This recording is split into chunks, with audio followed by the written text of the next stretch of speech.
So we went out on a Saturday morning and walked around the neighborhood. And one of the things we discovered is that our neighbors are not morning people. Things were pretty quiet in the morning, and that made my folks a little nervous and almost a little suspicious because we'd gotten this demographic report. They'd gotten it before I got there that said that within 5 miles of the church, a 5 mile radius, there were 700,000 people.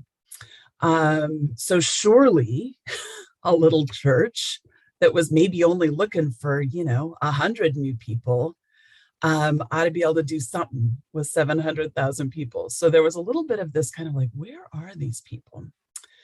And one of the things that we learned later was that a lot of our neighbors work in the restaurant industry. And so they were coming home at 1 and 2 in the morning, 3 in the morning on Friday nights. And they just weren't up yet as we toddled around the neighborhood at 10 a.m. But the neighbors who were up were mostly selling things and what I would call making a living the hard way. So this woman is selling cosmetics, and she wanted to pose for the camera. These folks are selling food. This is 8th Street. And these are shopping cart based little tiny mini restaurants. Some of them actually have propane cooking stoves and orange juicers, and people are cooking whole meals. And one of the things I love about this picture is that this woman, and this is her daughter, actually ended up coming to St. Mary's later in the story. But when they were photographed on 8th Street on this Saturday morning, they were strangers. So here's another little local restaurant. And for the most part, for our Spanish-speaking neighbors, if people got a meal out on a Saturday morning, it was at a restaurant that looked much more like this than what St. Mary's parishioners were used to thinking of when they thought of restaurants. Yard sales, popular. Secondhand goods of all sorts were on offer throughout the neighborhood. The next thing that everybody brought back pictures of was graffiti. So this is MS-13 graffiti in the Washington area. You probably know MS-13. It's a major international gang that started in Salvadoran communities in Los Angeles. And this was a particularly odd MS-13 tag. It actually showed up on the retaining wall of our rectory. But it had this strange curly Q feature. And I said it sort of looked like the Tooth Fairy was tagging for MS-13. Most of the tags didn't have this sort of little flourish to them. So it was a bit of a mystery. But there's graffiti everywhere in Koreatown. This crossed out gang graffiti is a sign of a territorial dispute, which was definitely something that the neighborhood paid attention to. We found out, and I knew because I already lived in this neighborhood, that was a sign of local unrest and a sign to be careful, especially at night. So more graffiti. At that time, 1 or 2-year-old learned the word graffiti somehow, and then just had a field day as we drove around the neighborhood where we lived, saying, "There's a graffiti. There's a graffiti. Look, there's a graffiti." They were not hard to find. Graffiti was not limited to stationary objects, and I'm sorry I couldn't find 2 of my favorite graffiti pictures actually that I took on my walk to work, one of which was graffiti on a palm tree trunk, and the other of which was an elaborate MS-13 tag on an abandoned couch. So there was literally tagging of just about everything. The next thing that people noticed were signs of poverty. So this is a sign that says we accept electronic benefit transfer, which is food stamps, essentially. I'm not sure if that's what it's known by here, but anyway, that was the sort of ATM style card that people got with their California food stamp aid. There was an interesting shift where, as people actually looked close up at some of our neighbors' housing, they realized that, in fact, there was a good deal of pride of place. People were doing things like trimming their bushes and watering them. You can see there's a hose and sort of fairly neatly trimmed landscaping here. But at the same time, this family clearly didn't have the money nor the pull with their landlord to be able to fix a pretty simple broken window pane with anything other than blue tape. This was a sign of poverty that we probably wouldn't have seen unless we had walked in the neighborhood.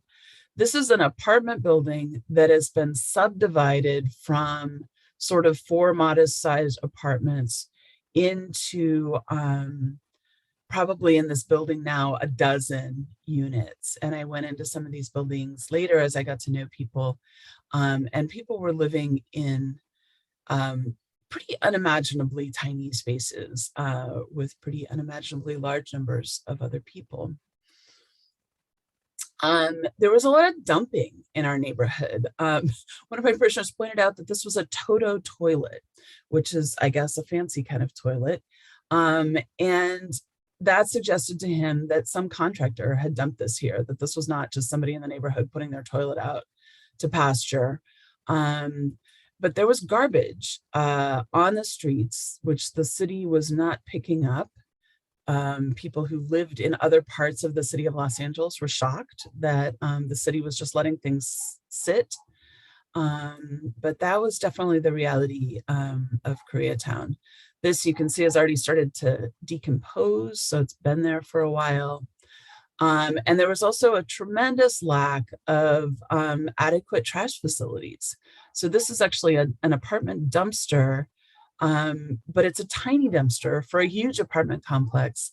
And so it was constantly overflowing. This was right across the street from St. Mary's. People also commented on the bars on the windows. So here we've got bars and we've got more bars. We have bars on the second floor. And then we have these new buildings that were going up in Koreatown at the time that are clearly intended to attract a different income group.